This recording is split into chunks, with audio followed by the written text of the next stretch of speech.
På det snedækkede og barske Qinghai Tibet Plateau, højt i Himalaya, lever det tibetanske folk med en ældgammel kultur. I kulden beskytter de sig med varmt, praktisk tøj præget af tradition. Den traditionelle tuba er lavet af fåreskind, løs og varm om dagen, tæppe om natten. Under tubaen bæres farverige skjorter i stærke kontraster. Kvinder bærer forklæder med regnbuemønstre.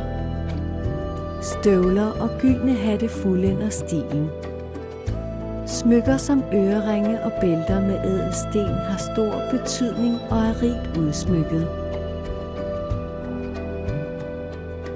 Tibetanerne er kendt for deres kærlighed til dans.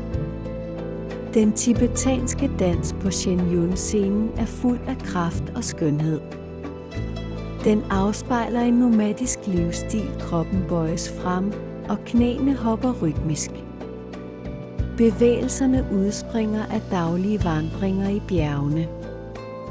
Særligt mændenes dans er kraftfuld, med energiske spring og drejende bevægelser.